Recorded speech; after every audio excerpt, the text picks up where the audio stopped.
Our children and our children's children and generations to come after that will be paying the price.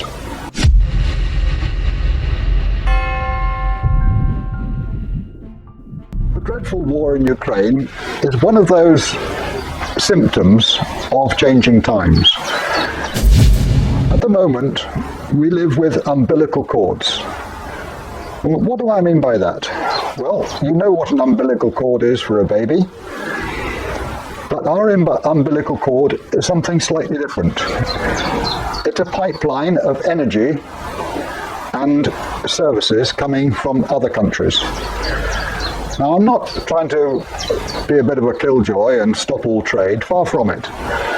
But it really does not make sense for us to be importing vast quantities of energy from the Middle East, Venezuela, Russia, and other countries, and then us exporting surplus produce in the form of land going to Saudi Arabia.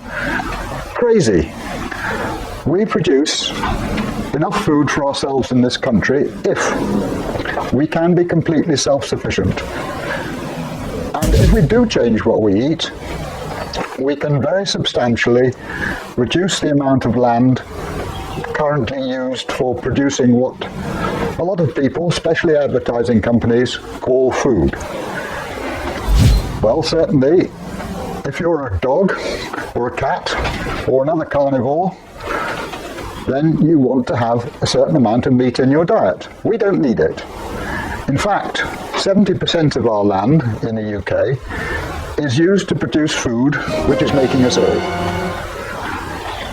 The vast numbers of people with all sorts of chronic diseases are principally, and I'm going to use that word again, are principally the result of wrong diet, the wrong foods which we are not designed to eat. The war in Ukraine is a classic example of what is happening in the world. People in Ukraine are producing vast quantities of wheat. It is probably the best country in the world for wheat production, and they produce about 40% of the world's wheat, which is enormous.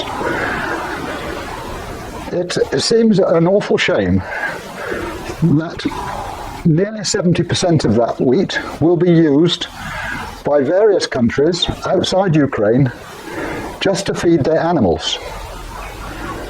It's a total waste. It's extremely energy intensive. It's one of the principal causes of climate change. We need to change our attitude towards it. Russia is probably aware that it needs the grain produced from Ukraine to feed its pigs and its chickens and its cattle, because they can't produce enough to do that. If they change their diet, they wouldn't have to go to war. Unfortunately, war is one of those things which it seems inevitable when somebody gets short of food. People fight just to make sure they have a supply of food. Well, the fight is actually within our own societies. The fight is actually within ourselves, that we have too much greed to change our attitude towards things.